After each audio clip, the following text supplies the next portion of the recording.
दिखता नहीं है विलन, तेरा नेचर नहीं है विलन का, हमने कहीं कभी सोचा नहीं है तू विलन बनेगा. सो दैट वाज एक्साइटिंग कि मैं एक नेगेटिव एक नेगेटिव इमेज को पोर्ट्रे करूं जो मैं हूं नहीं, जो शायद बहुत मतलब हम में से कोई भी नहीं होता. तो आई थिंक नेगेटिव प्ले करना, एक विलन प्ले करना बहुत ही अमेजिंग होता है, क्योंकि खुद के अंदर एक एक डिफरेंट चीज कि यार ये भी था मुझ में, ये टैलेंट भी है कि यार मैं मतलब एक एक स्टेयर में, एक लुक में लड़की को डरा सकता हूँ या हीरो को भगा सकता हूँ, मेरे में पावर्स है. तो एक एक एनर्जी, एक फील अलग थी. एंड कभी कॉमनवेल्थ गेम्स में एथलीट के रूप में भारत का प्रतिनिधित्व कर चुके मेहरजान मजदा को लोग आज बतौर अभिनेता पहचानते हैं. खूबसूरत चेहरे वाले मेहरजान मजदा 7, ढाई किलो प्रेम सहित कई टीवी सीरियलों व विज्ञापन फिल्मों में अभिनय कर चुके हैं. इन दिनों वह विक्रम भट्ट निर्देशित वर्चुअल फिल्म जुदा होके के विलेन सिद्धार्थ जयवर्धन के किरदार में सुर्खियां बटोर रहे हैं. फिल्मी संगम चैनल ने इसी संदर्भ में उनसे लंबी बातचीत की. मेहरजान मजदा जी, फिल्मी संगम चैनल पर आपका हार्दिक स्वागत है. Thank you so much. Meherjan ji, बताइए कि आपकी परवरिश क्या हुई, आपकी बैकग्राउंड क्या रही है, क्या आपके घर में कोई कला का माहौल रहा है? तो मैं दहानू से हूँ. दहानू मुंबई से करीबन 200 किलोमीटर दूर एक छोटा सा गांव है. मेरा जन्म वहीं हुआ था. मम्मी पापा और एक बड़ा भाई है मेरा. और मेरी स्कूलिंग वहीं से हुई थी. मेरे घर में कोई भी फिल्म बैकग्राउंड से नहीं है. मेरे पापा डॉक्टर थे और मेरी मम्मी हाउसवाइफ. मेरा बड़ा भाई है, वो लेक्चरर है. और मैं पुणे में था कॉलेज में, सिम्बायोसिस में. और वहाँ हमारे कल्चरल फेस्टिवल्स में कई लोग मोबाइल पे शूट वूट करते थे फिल्म वगैरह. तो और मुझे बड़ा शौक था फिल्म देखने का. तो वहीं से थोड़ा कीड़ा जन्म गया और आज मैं यहाँ पहुँच गया हूँ लकीली.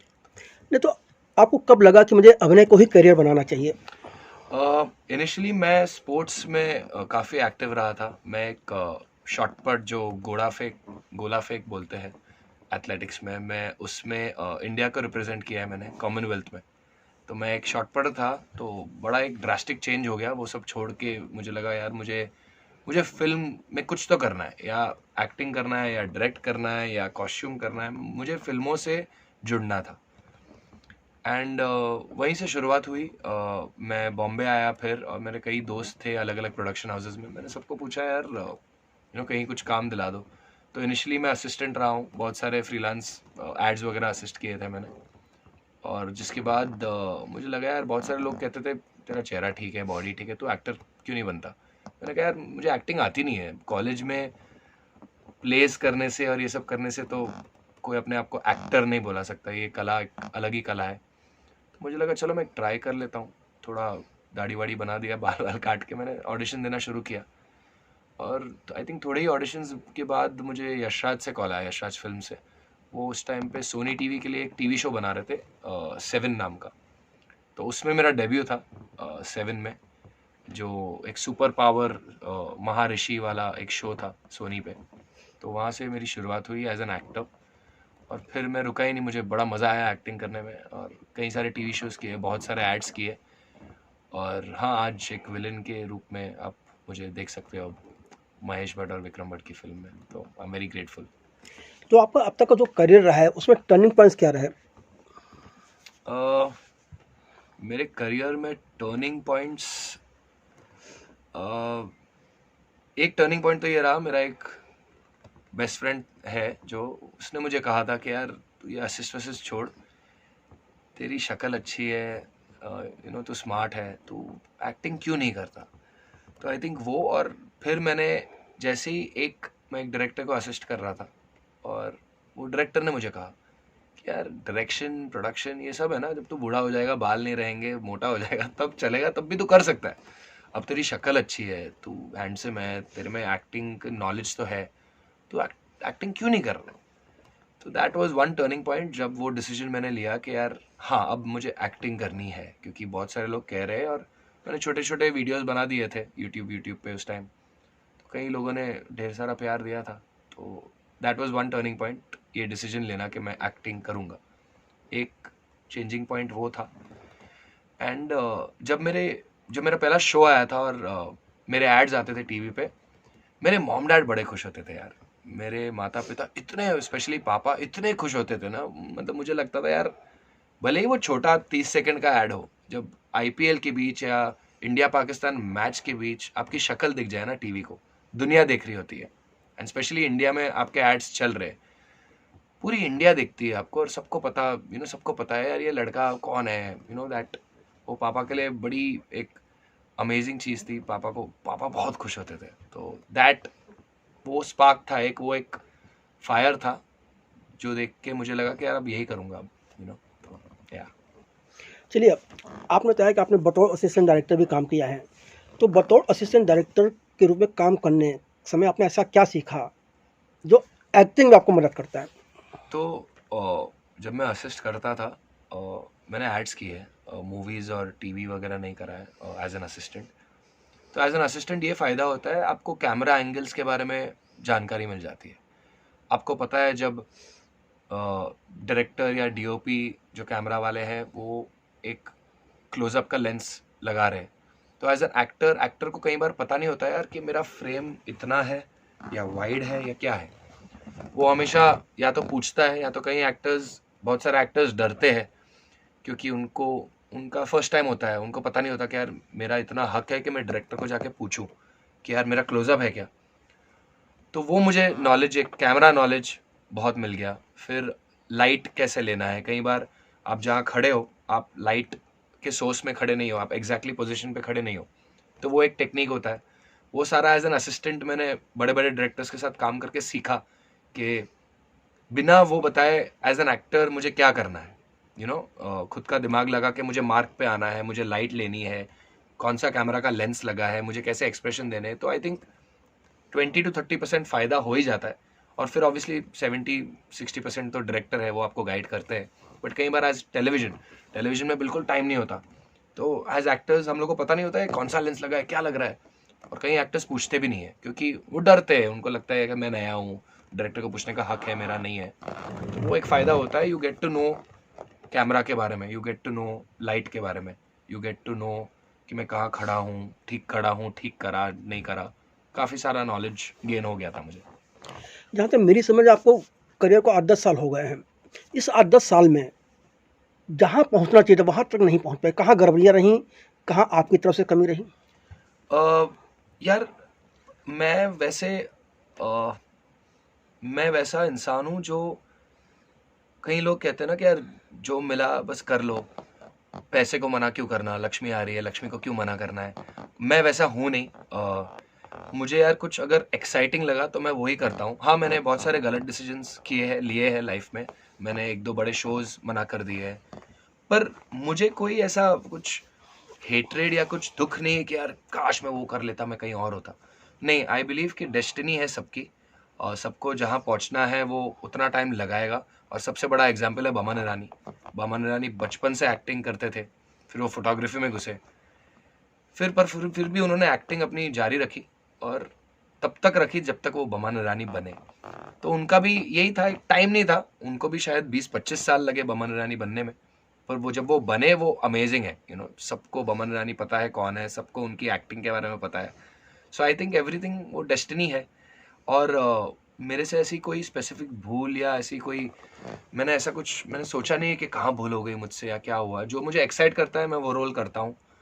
और इसके साथ साथ मेरा खुद का प्रोडक्शन हाउस भी है जो टीवी कमर्शियल्स वगैरह बनाता है। तो मैं कहीं जब कोई एक्टिंग का काम ना हो या कुछ, मैं सारा फोकस उस पर रखता हूँ। तो I am not fully focused कि यही है मेरा, वो भी एक प्रोफेशन है और मैं वो भी करता हूँ, बड़े दिल से करता हूँ और मज़ा आता है प्रोड्यूस करने में भी, सबको हायर करने में, एक ऐड बनाने में।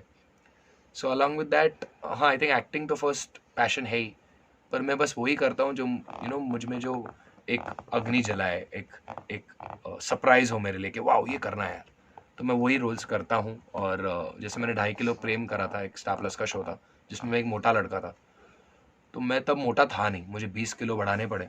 तो वो इतना एक एक्साइटिंग जर्नी था एज एन एक्टर, तो मैं वैसे रोल्स बड़ा अप्रिशिएट करता हूँ। यार आपकी बात मान ली जाए तो फिल्म जुदा होके भी में ऐसा क्या एक्साइटिंग आपको लगा कि आपने कहा ये करनी है? जुदा होके भी मैं मेन एक्साइटिंग मुझे ये लगा कि मैं नेगेटिव हूँ। अब जब मैंने सारे फ्रेंड्स फैमिली को कहा मैं एक फिल्म कर रहा हूँ जिसमें मैं विलन हूँ, सबने कहा यार ये तू विलन, मतलब तू दिखता नहीं है विलन, तेरा नेचर नहीं है विलन का, हमने कहीं कभी सोचा नहीं है तू विलन बनेगा।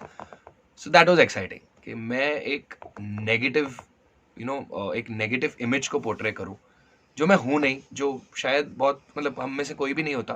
तो आई थिंक नेगेटिव प्ले करना, एक विलन प्ले करना बहुत ही अमेजिंग होता है, क्योंकि खुद के अंदर एक एक डिफरेंट चीज़ कि यार ये भी था मुझ में, ये टैलेंट भी है कि यार मैं मतलब एक एक स्टेयर में, एक लुक में लड़की को डरा सकता हूँ या हीरो को भगा सकता हूँ, मेरे में पावर्स है। तो एक एक एनर्जी, एक फील अलग थी, and that is the main thing जिसकी वजह से मैंने जुदा होके भी को हाँ बोला है, क्योंकि मैं नेगेटिव था। और ऑब्वियसली विक्रम सर, विक्रम भट्ट, महेश भट्ट ऐसे बड़े नाम जब जुड़ते हैं तो आप मना करने में हज़ार बार सोचते भी हो, पर ये रोल भी इतना अच्छा था, ऊपर से लोग भी इतने अच्छे और बड़े मिले, तो इट वाज सोने पे सुहागा टाइप्स। फिल्म में आपके किरदार का नाम क्या है और उसे कैसे डिफाइन करोगे? तो जुदा होके भी इस फिल्म में मेरा किरदार का नाम सिद्धार्थ जयवर्धन है। सिद्धार्थ जयवर्धन एक बहुत ही अमीर और बहुत ही मशहूर हिमाचल प्रदेश का आदमी है। बहुत पावरफुल है, उसके पास सब कुछ है। उसने बचपन से बहुत मेहनत करके अपना एक मैंशन और एक बहुत बड़ा आर्मी सेट किया है। अब वो कैसे करा है वो आपको पता चलेगा जब आप फिल्म देखोगे, पर as a role he is very powerful. और वो बहुत ही एक काम और बहुत ही उसको शोर शराबा वगैरह पसंद नहीं है, अपनी खुद की दुनिया है, अपने लोग हैं, और बड़ा स्टाइलिश सा हीरो टाइप का विलन है। आपके अनुसार ये फिल्म जुदा होके भी है क्या? जुदा होके भी पहली बात तो एक वर्चुअल फिल्म है। हम कहीं गए नहीं हैं, बोरिवली के एक स्टूडियो में हमने ये पूरी फिल्म शूट की है। तो बड़ा कंफ्यूजिंग सा था कि यार ये कैसे होगा, कहानी हिमाचल की है, जा रहे हैं बनारस, हो क्या रहा है। तो एक ही स्टूडियो में सारे लोकेशंस को लाना, वो विक्रम भट्ट, महेश भट्ट का जीनियस माइंड था। एंड फर्स्ट प्रोडक्शन है एलईडी का, जिसमें एलईडी बैकग्राउंड पे हमने शूट किया है। एक जगह पे खड़े रह के लोकेशंस चेंज हो रहे थे। इनिशियली डिफ़िकल्ट था, पर फिर हमने जैसी पकड़ ली तो फिर तो रुके ही नहीं हम। और जुदा होके भी एक लव स्टोरी है, एक अमन नाम का लड़का और मीरा नाम की लड़की, और कैसे अमन उसको प्रोटेक्ट करता है, उसको मुझसे, जो विलन हूँ, उसको मुझसे बचाता है, और फिर क्या होता है, बचाता है भी या नहीं, वो जानने के लिए आपको फिल्म देखनी होगी। तो it's basically a love story जिसमें बहुत सारे ट्विस्ट एंड टर्न्स हैं। एक हीरो है तो एक विलन होगा ही, विलन है तो हीरो होगा ही। बड़ी मस्त कहानी है। चलिए, आपने काफ़ी फिल्में की हैं, काफ़ी सीरियल किए हैं, वो सब अलग फॉर्मेट में शूट हुई हैं। ये एक वर्चुअल फॉर्मेट में शूट हुई है। वर्चुअल फॉर्मेट में शूट करने के फ़ायदे आपको क्या नज़र आए एक कलाकार के तौर पे? वर्चुअल फॉर्मेट पे शूट करने का मेन फ़ायदा ये है कि कई बार आपको लोकेशंस मिलते हैं नहीं, कई बार लोकेशंस बहुत महंगे होते हैं, कई बार जैसे रेनी सीजन में बारिशों में आप कहीं जा नहीं सकते, ट्रैवल नहीं कर सकते, शूट नहीं कर सकते क्योंकि बारिश हो रही होगी। वर्चुअल स्टूडियो में शूट करने का मेन फ़ायदा ये है कि आप जा ही क्यों रहे हो, आप उस लोकेशन को अपने यहाँ ले आओ। दैट्स व्हाट जो कंप्यूटर कर सकता है आज, जो टेक्नोलॉजी कर रही है, विक्रम सर ने वही चीज़ एक्सप्लोर करी है, वही चीज़ को सीखा है। और इंडिया में फर्स्ट टाइम ऐसी एक फिल्म बन रही है जहाँ हम एक स्टूडियो में बैठ के 4 अलग अलग लोकेशंस एक ही दिन में शूट कर रहे हैं। So it's mind blowing. आपका ट्रैवल कॉस्ट बच जाता है, कॉस्ट एफिशिएंट है, रियल लगता है। आप जब फिल्म देखोगे आपको पता भी नहीं चलेगा कि यार ये सच में ये हिमाचल में है भी नहीं, आप कंफ्यूज हो जाओगे। तो मेन फ़ायदा ये है कि आप एक कंट्रोल्ड स्टूडियो वाले एनवायरनमेंट में बनारस के घाटों में भी शूट कर सकते हो, या आप दिल्ली में भी शूट कर सकते हो, या आप मुंबई के मरीन ड्राइव पे भी शूट कर सकते हो, एक ही स्टूडियो में। तो इट इज़ फैंटास्टिक। आपने जब करियर शुरू किया था, उस वक्त सिनेमा अलग था। पिछले 10-12 साल में सिनेमा में बहुत कुछ बदलाव आया है। टीवी के अलावा ओटीटी प्लेटफॉर्म भी आ गए हैं, यूट्यूब पर लोग फिल्में बना रहे हैं, सारी चीज़ें हो रही हैं। इन सारे बदलावों को आप कहाँ और किस रूप में देखते हैं और वहाँ अपने आप को कहाँ पाते हैं? पिछले 10 सालों में ऑब्वियसली सिनेमा, ओटीटी प्लेटफॉर्म्स वगैरह इतने सारे आ गए हैं कि which is great. I think actors को बहुत सारे अलग अलग रोल्स प्ले करने का बहुत सारे चांसेस मिल रहे हैं, बहुत नए एक्टर्स आ रहे हैं इंडस्ट्री में जो कमाल कर रहे हैं। एंड मैं अगर खुद को देखूं तो मैं इतना भी बूढ़ा नहीं हूँ कि मतलब मैं वो रील के टाइम पे शूट करता था, तो मुझे वो फीलिंग तो मुझे पता नहीं, पर I think OTT platforms, YouTube हो गया, कितने सारे इंडिपेंडेंट फिल्म सिर्फ यूट्यूब के लिए बनते हैं, और इतने सारे हज़ारों और प्लेटफॉर्म्स जो है, आई थिंक उनके पास बहुत अच्छा कंटेंट है, और हम लोगों के लिए बहुत अच्छे मौके हैं अभी फ़िलहाल। बहुत सारे रोल्स हैं, बहुत सारे शोज़ बन रहे हैं, and I think it's a great platform जहाँ आप खुद को प्रमोट कर सको, अपने टैलेंट को दिखा सको दुनिया को, और यही फ्यूचर है यार। OTT तो फ्यूचर ही है।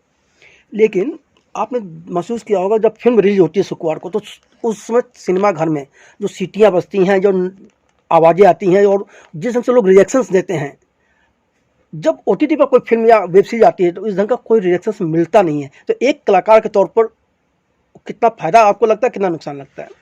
यार थिएटर में जब फिल्म रिलीज होती है और सीटियाँ बजती है और तालियां बजती है या रिजेक्शन मिलता है, ऑब्वियसली आपको क्लियर कट पता चलता है यार फिल्म हिट है फ्लॉप है, मैं हिट हूँ फ्लॉप हूँ। OTT पे खैर ये तो पता नहीं चलता पहले दिन पे कितने लोगों ने देखा, कितने लोगों ने मेरा रोल अप्रिशिएट किया कि नहीं किया, पर उसमें भी कई बेनिफिट्स है। कई बार अगर एक फिल्म नहीं भी चली, समझ लो थिएटर्स में, कई लोग देखते ही नहीं है।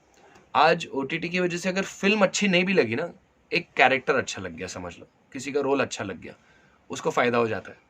जिस बंदे ने बहुत अच्छा पोर्ट्रे किया हो एक रोल, उसको फ़ायदा हो जाता है। ऑल्सो OTT पे अगर किसी को कुछ पसंद आया या ना आए, वो कमेंट्स होते हैं, तो उस दौरान बता देते, समझ आता है कि यार हाँ, इस एपिसोड में या इस मूवी में या इस सीन में किसको क्या पसंद आया है। वो सारे मैसेजेस आते हैं इंस्टाग्राम पर, और बिकॉज ऑफ सोशल मीडिया इतना पॉपुलर हो चुका है कि पता तो चल ही जाता है। पर हाँ, वो है कि थिएटर्स में एक अलग ही फील होता है, एक सराउंड साउंड सिस्टम, लोग सीटियाँ मार रहे हैं या लोग बॉटलें फेंक रहे हैं, जो भी है, वो अलग एक फील है। पर OTT is also good.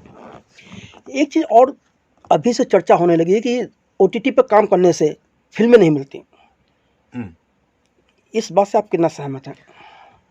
OTT पे काम करने के बाद फिल्में नहीं मिलते, ये तो ऐसा नहीं है, बल्कि पहले ऐसा था कि आप अगर टीवी एक्टर हो तो आप फिल्म एक्टर नहीं बन सकते। वो भी जो गैप है वो बिल्कुल बंद हो चुका है। आज कितने फिल्म एक्टर्स हैं जो टेलीविजन से आए। करण सिंह ग्रोवर को देख लो, हीना खान, मृणाल ठाकुर आज लीड पे लीड किए जा रही है फिल्मों में, and she deserves it all. वो टीवी की एक्ट्रेस थी। तो OTT के एक्टर्स भी, जैसे हमारे एक्टर जो है अक्षय ओबरॉय, वो भी OTT स्टार रह चुके हैं, इतने सारे वेब शोज कर चुके हैं, और अभी फिल्म लीड कर रहे हैं। वो पहले फिल्म्स भी कर चुके थे। तो ऐसा बिल्कुल नहीं है कि OTT अगर आप कर चुके हो तो फिल्में नहीं मिलेंगे, या टीवी कर चुके हो तो फिल्में नहीं करेंगे। अगर आप एक एक्टर हो और एक अच्छा एक्टर हो तो आपका ड्यू मिलेगा, दैट्स फॉर श्योर। जब आप कोई फिल्म साइन करते हैं किसी किरदार को निभाने के लिए, अपनी तरफ से किस ढंग से तैयारियां करते हैं, क्या प्रोसेस होता है आपका अपना? यार तो मैं ज़्यादा मेथड एक्टिंग में बिलीव नहीं करता। मैं बड़ा I am a directors actor. जो डायरेक्टर मुझे डायरेक्ट करता है या जो सिखाता है, मैं वही करना चाहूँगा, क्योंकि डायरेक्टर कई महीनों से स्क्रिप्ट पढ़ के कुछ विजुअलाइज कर चुके हैं। अगर मैं अपना कुछ बताऊँ, ऑब्वियसली मैं अपने पॉइंट्स रखता हूँ। अगर डायरेक्टर ने माना तो बहुत अच्छी बात है, अगर वो नहीं मानते तो I completely go with his vision, क्योंकि उनका एक विजन है फिल्म को लेकर। तो मेरा सेल्फ प्रिपरेशन वैसा कुछ ज़्यादा खास है नहीं। ऑब्वियसली लुक पे ध्यान देता हूँ। अगर जिस लुक में अगर पतला लगना है, मोटा लगना है, या कपड़े ऐसे पहनने हैं वैसे पहनने हैं, तो उस चीज़ में मैं थोड़ा कॉन्सेंट्रेट करता हूँ। तो हाँ, मैं ज़्यादा प्रिपरेशन तो नहीं करता ज़्यादा कोई भी रोल के लिए। हाँ, मैं स्क्रिप्ट और स्क्रीन प्ले और लाइंस वगैरह अच्छे से याद कर लेता हूँ, ताकि जब मैं फ्लोर पे जाऊँ, जब मैं शूट पे जाऊँ, तब वो दिक्कत ना हो कि यार क्या लाइन बोलनी थी, मैं कहाँ से आया हूँ, कहाँ जा रहा हूँ, क्या हो रहा है, वो मुझे बाय हार्टेड हो। पर जब मैं फ्लोर पे हूँ, मुझे ध्यान और चीज़ों पे रखना है, मुझे ध्यान मूड पे रखना है, मुझे ध्यान डायलॉग डिलीवरी पे रखना है, मुझे एक्टिंग पे रखना है। ये नहीं कि अरे क्या लाइन थी, आधा टाइम उसी में फंस गया। तो मेरा प्रेपरेशन बस स्क्रिप्ट और स्क्रीन प्ले को लेकर रहता है। मैं ज़्यादा मेथड एक्टिंग नहीं हूँ कि अब नेगेटिव हूँ तो लाइट वाइट बंद करके कमरे में ऐसे बैठ गए, वो नहीं है मेरा। इसके अलावा क्या कर रहे हैं आप? यार इसके सारा मेरा कंसंट्रेशन और पिछले 6-7 महीने तो इसी फिल्म में गए हैं। इसके बाद इंशाल्लाह आई शुड गेट समथिंग। फ़िलहाल तो मैंने कुछ साइन नहीं किया है, 2-3 चीज़ें बातें चल रही है, देखते हैं। आपकी हॉबीज़ क्या है? मेरे हॉबीज़, आई लव स्पोर्ट्स। मुझे स्पोर्ट्स खेलना बहुत पसंद है। मुझे क्रिकेट खेलना बहुत पसंद है, मुझे फुटबॉल खेलना बहुत पसंद है, मैं बैडमिंटन भी बहुत अच्छा खेल लेता हूँ और खेलना बहुत पसंद है। और हाँ, यार आई जेन्युइनली मैं बड़ा आउटडोर टाइप का बंदा हूँ, मुझे स्पोर्ट्स और ट्रैक्स और ये सब करना बड़ा पसंद है।